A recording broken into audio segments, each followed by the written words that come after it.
Ang hiyawan ng fans sa mga gold-winning performances ni Carlos Yulo sa Paris, France.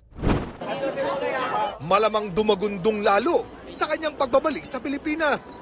Siyempre, may Heroes Welcome Parade. Inaayos na yan ng Manila City Hall para sa mga Manilenyong Olympians, kabilang si Yulo at si AJ Obiena na pumang-apat sa pole vault finals. Para sa pag-welcome sa kanya. At the same time, yung pagdating niya dito ay maging inspirasyon din sa ibang mga Manilenyong kabataan. Talagang tubong Maynila si Carlos Yulo.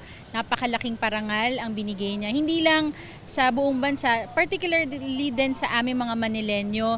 Hinihintay na lang nila ang mga petsa ng pag-uwi ni Yulo at Obiena para ma-schedule ang parada na dadaan sa City Hall ng Maynila, sa Barangay Leveriza kung saan lumaki si Carlos, pati sa Aurora Quezon Elementary School kung saan siya nag-elementary. Ngayon pa lang, may paskil na ito ng pagbati kay Yulo. Isang napakalaking inspirasyon sa ating mga kabataan ngayon, sa ating mga estudyante, na someday, somehow, isa din sa kanila ang susunod sa yapak ni Carlos. Bukod sa Heroes Welcome, bibigyan ng Maynila si Yulo ng 2 milyong piso para sa 2 gintong medalya, habang si Obiena tatanggap ng kalahating milyong piso. 20 milyong piso naman ang pabuya ng PAGCOR kay Yulo para sa 2 medalya, habang ang kanyang coach tatanggap umano ng 10 milyong piso para sa 2 medalya. 5 milyong piso naman ang pabuya sa atleta kada silver medal, habang 2 milyon pesos kung bronze. Kalahati niyan